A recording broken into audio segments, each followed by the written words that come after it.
Well, Rob, thank you, and thank you, President Trump. No one was demanding this. Very, very few people in the country. President Trump did not have to do what he did just a few moments ago for the January 6ers. Conservative media, some were calling for it. Not everybody, to be honest. Only the most diehard, quite frankly, among us, right, who refused to forget. Now, there were people who were telling President Trump, you know, you really don't have to do it. You don't have to commute those sentences. You don't have to issue those pardons. He did. 1,600 people. 1,600 and counting. He's reviewing the cases. A handful have to be reviewed still, but 1,600 people. We have all kinds of folks who walked out of federal prison tonight. It happened. It's happening. One of the very first things he did, as soon as he walks in the Oval Office, he signs the pardon. Joe Biden pardoned his corrupt family. Donald Trump pardoned vulnerable, not very powerful, regular, ordinary patriots. And it's awesome. First, we have a list of pardons and commutations relating to events that occurred on January 6, 2021. Okay, and how many people is this? I think this order will apply to approximately 1,500 people. So this is January 6th, and these are the hostages. Approximately 1,500 for a pardon. Yes. Full pardon. Full pardon or commutation? Full pardon. We have about 6 commutations in there where we're doing further research. Okay. Nice to see you again. And you, sir.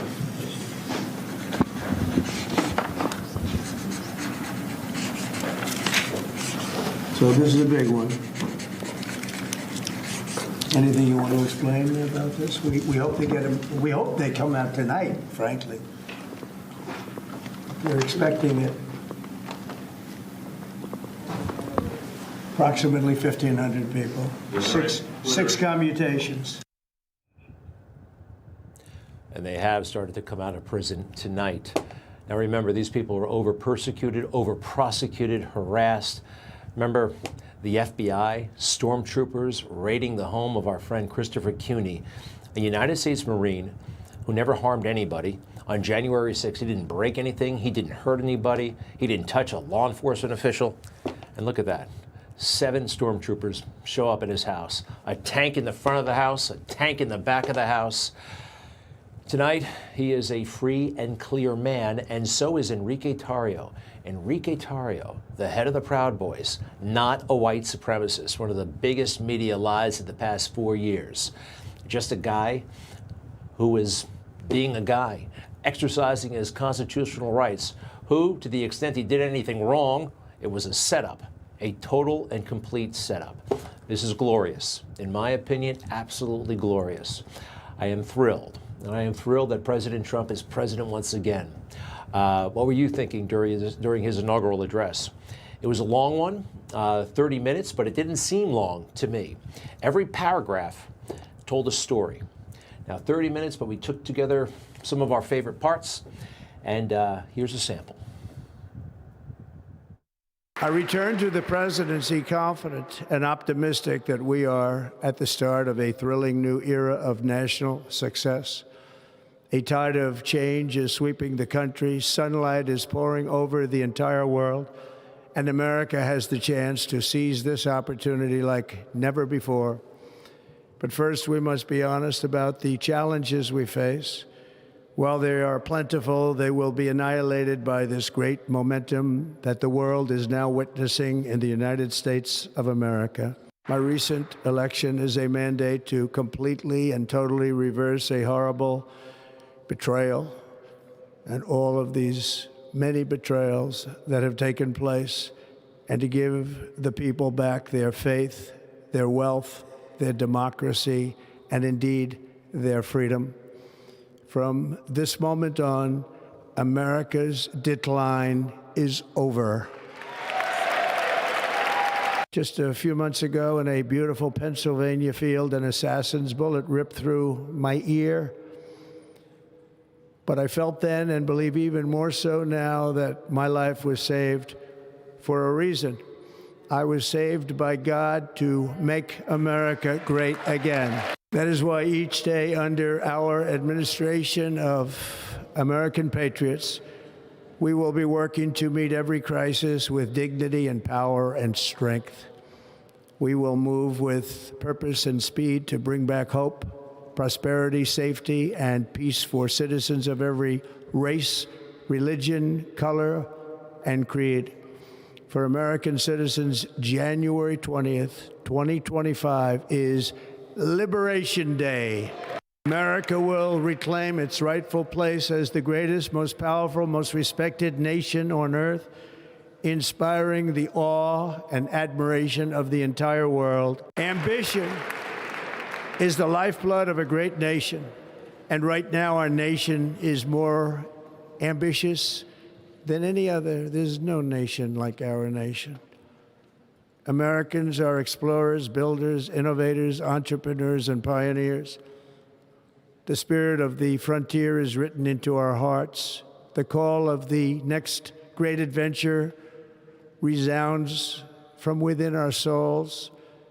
Our American ancestors turned a small group of colonies on the edge of a vast continent into a mighty republic of the most extraordinary citizens on earth. No one comes close. We are one people, one family, and one glorious nation under God. So to every parent who dreams for their child, and every child who dreams for their future, I am with you, I will fight for you, and I will win for you. We are going to win like never before.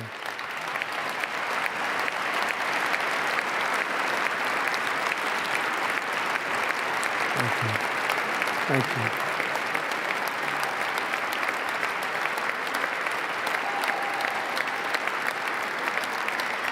Thank you. Thank you. America will be respected again and admired again, including by people of religion, faith, and goodwill. We will be prosperous. We will be proud. We will be strong, and we will win like never before. We will not be conquered. We will not be intimidated. We will not be broken, and we will not fail. From this day on, the United States of America will be a free, sovereign, and independent nation. We will stand bravely. We will live proudly. We will dream boldly, and nothing will stand in our way because we are Americans. The future is ours, and our golden age has just begun. Thank you. God bless America. Thank you all. Thank you. Thank you very much. In my opinion, it was the greatest inaugural address of all time. Confident, calm, so much wisdom, kind of like his supporters. Supporters are wise. We are wise. We saw through the lies. We saw through it all. Every day, they tried to horrify us, right? With lies about January 6th. We knew it didn't seem right, and then we found out, no, they're trying to scam us. They're lying to us. We saw right through it. What about this nonsense about race, trying to pit everybody against each other? We saw through that. He saw through that. We're not divided by race.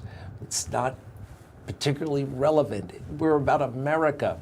They tried to make it a toxic issue. Donald Trump and race. Oh, no, we couldn't be swayed. And the Afghanistan loss, they tried to make us forget it, right? They looked the other way. It was a 4-day story, maybe. A long weekend of news, and then never mentioned again. How can we forget that we lost a war? America does not, must not, cannot lose wars. They did everything they could to help Joe Biden, and then they couldn't. The debate, I mean, then it was up. He had 200 million witnesses, but even then, Joe Biden said out loud that he was the first president to not lose one U.S. service member on his watch, and he wasn't fact-checked. Kamala Harris falsely claimed that there wasn't one U.S. service member deployed to a combat zone. She wasn't fact-checked. For the past 3.5 years, Joe Biden got away with it, even though the American people could see he was in decline. They pretended it wasn't happening. Cover and concealment? What is this, the Soviet Union? The media didn't report it, but they still couldn't keep it from the people. We saw this. We're going to seize their yachts, their luxury homes, and other ill-begotten gains of Putin's kleptocracy. Kleptocracy and the guys who are the kleptocracies. But these are bad guys. You know, we saw that. If you're watching Newsmax, very few media outlets were presenting this kind of information. We were. I don't understand. To this day, I don't understand. I mean, this is a big story. Why would the New York Times protect a guy like Joe Biden? It still mystifies me. How did our culture get so broken, so crazy, so warped, so fast as to pretend that an image like this, drag queens going to the school, public schools, and hanging around with children, was somehow righteous, was somehow good, was somehow anything other than a perverted, crazy, bizarre, must be stopped program? You know, if you complain about this in New York City, you could be charged with a hate crime. Politicians will say you're the problem. President Trump, a man of action, of course. It wasn't just ceremony today. It was an amazing day. The inauguration, the formal address, over to the Capital One Arena, another speech, and then signing executive orders to the delight of, right now, MAGA, but soon all Americans. The next item, sir, is a freeze on all federal hiring, excepting the military and a number of other excluded categories, again, until full control of the government is achieved and we understand the objectives of government going forward.